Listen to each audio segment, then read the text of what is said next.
प्रभु के नाम में जय मसीह। आशा करते हैं आप स्वस्थ होंगे और प्रभु के नाम दिन प्रतिदिन आगे बढ़ रहे हैं। प्रियो, हम एक बार फिर से एक बार भी आपके बीच आए हैं एक नए वीडियो के साथ, और हम आपको बताना चाहेंगे कि जिस प्रकार से हम दिन प्रतिदिन एक नए हीरोज के यानी कैरेक्टर्स के बारे में बात कर रहे हैं बाइबल में जो उल्लिखित हैं, आज उन्हीं कैरेक्टर्स में से एक कैरेक्टर जिसका नाम सिम्पसन है, हम उसके बारे में बातचीत करेंगे। पिछले वीडियो में हमने यहोशू के बारे में सीखा, यूसुफ के बारे में उसके जीवन से सीखा है, और आज हम सीखेंगे सिम्पसन के जीवन से।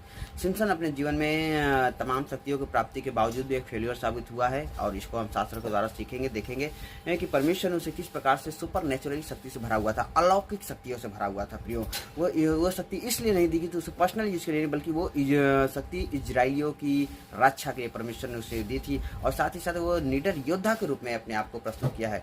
निडर योद्धा यानी वो कई बार अकेले ही परिस्थितियों से लड़ा और उस पर विजय प्राप्त हुआ है। प्रियो, और साथ ही साथ हम देखते हैं कि अंत में थोड़ा सा वो अपनी भावनाओं से सोच विचार करने वाला था, और थोड़ा लापरवाह टाइप का व्यक्ति था। वो लापरवाह, प्रियो, हमारे जीवन में हम मसीह में अगर प्रभु में आगे बढ़ते हैं तो लापरवाह बेपरवाह होने लिए हमारे लिए बहुत ही बड़ा नुकसान का कारण बन सकता है। प्रियो, हमें अपने जीवन में प्रभु के पीछे जब चलना है और उसके जीवन में उसके आशीष को प्राप्त करना है, और प्राप्त करते भी हैं, तो हमें बेपरवाह, लापरवाह और भावनाओं के साथ सोचने वाला नहीं होना चाहिए। और यही गड़बड़ी सिम्पसन के जीवन में थी। सिम्पसन हमेशा भावनाओं से सोचने वाला था, बुद्धि विवेक से कभी बहुत कम सोचा, और ना ही सोचा ही नहीं, ऐसा वो व्यक्ति था।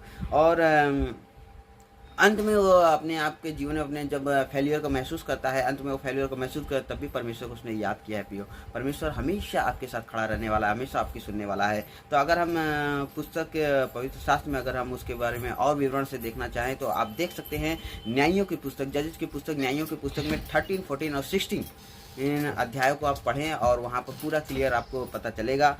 और हम अंत में इसको बताना चाहेंगे। प्रियो, वीडियो शॉर्ट है और अंत में इसके बारे में हम बताना चाहेंगे। अगर आप चाहते हैं कि इस पर हम लंबी बात करें तो आप हमें कमेंट में ज़रूर लिखें कि हम लंबी बात करें इस पर, और एक बड़ा वीडियो बनाएं जिससे आपको और अच्छे से समझ में आ सके। तो हम आगे आखिरी में हम चलेंगे कि सिम्पसन के जीवन में ऐसे क्या था। सिम्पसन के जीवन की जो शक्तियाँ थी वो परमेश्वर की ओर से उपहार थी, और लेकिन वो पाप में, विचार में गिरने के कारण उसके जीवन से खत्म हो गई है। प्रियो, तो हमें अपने जीवन में उपहारों को महत्व देना चाहिए, और वासनाओं पे अपने आप को कंट्रोल रखना चाहिए, अपनी आंखों को नियंत्रण में रखना चाहिए, अपने जीवन में अपने आप को पूरा कंट्रोल में रखना चाहिए, ताकि क्या करते हैं कि जो आत्मा की शक्ति की खोज है उसमें हम परिपूर्ण रूप से हम सफल हो सके।